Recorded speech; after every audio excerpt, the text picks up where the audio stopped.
Buenas tardes, mi nombre es Emily Mari Pichardo. Este video es un requerimiento de la materia de Ciencias Naturales con la profesora Lizarda Peña. Y hoy les estaré hablando y explicando sobre la mitosis y sus fases. Pero antes necesitamos saber qué es un ciclo celular.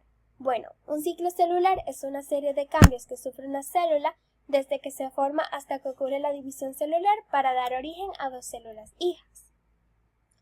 El ciclo celular presenta dos etapas, las cuales son la interfase y la fase M, o también conocida como la mitosis.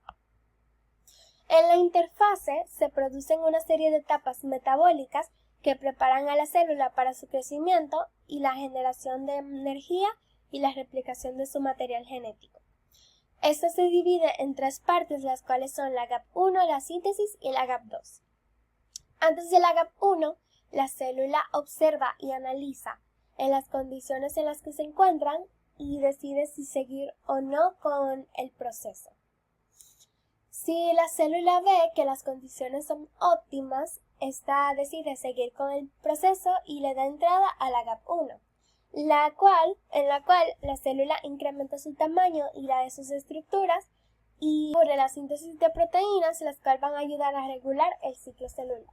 Luego tenemos la síntesis, en la cual produce la replicación del material genético para dar entrada a dos células hijas. Y por último tenemos el GAP2, en la cual la célula se encarga de reparar el ADN y otras estructuras que sufrieron un daño en la síntesis. También se organiza y se prepara el material genético para la división celular. Luego que tenemos claro lo que pasa en la interfase, vamos a pasar con la mitosis. Bueno, el término mitosis se refiere a la duplicación o reproducción de los cromosomas, los cuales cargan el material genético de la célula.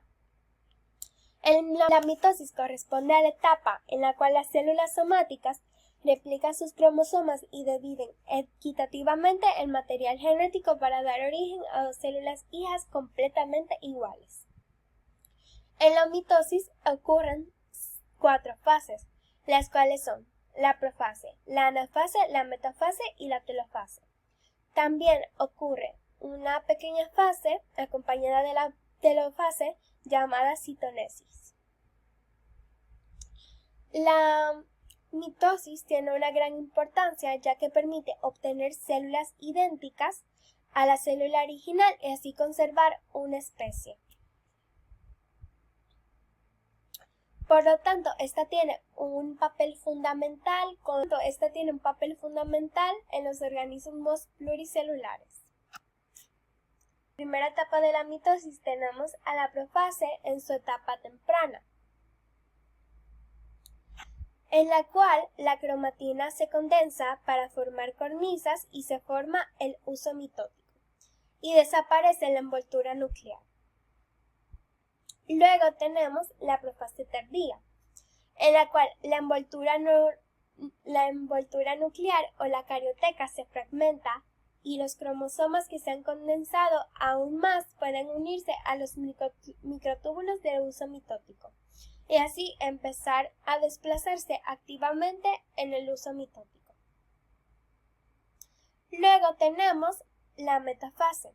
Bien, en la metafase se condensan los cromosomas y el huso mitótico se alarga y se organiza completamente. Aquí los cromosomas están completamente condensados. Los microtúbulos del huso mitótico interactúan con los cromosomas experimentando movimientos como si se tratase del juego tira y afloja, haciendo que los cromosomas se alineen en forma de plano ecuatorial. Que el plano ecuatorial vendría siendo como una división y aquí podemos ver que tenemos un cromosoma arriba y uno abajo. Luego de que ocurre la metafase, ocurre la anafase, en la cual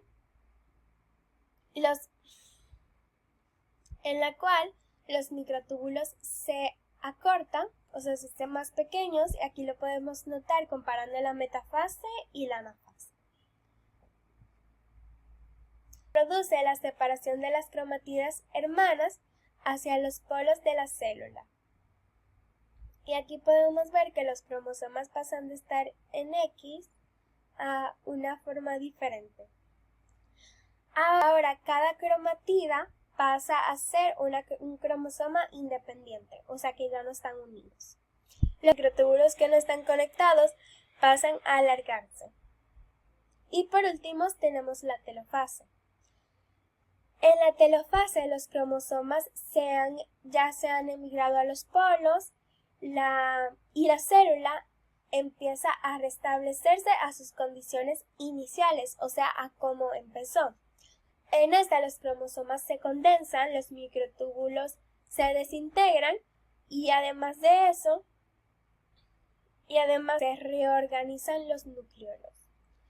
Después, en la citocinesis, acontece de forma casi simultánea con la telofase, en el cual se produce una constricción de la zona media provocada por unos filamentos, los cuales estrangulan a la célula, dividiéndola en dos y dando origen a dos células independientes. Una mini representación de cómo ocurre todo. Gracias.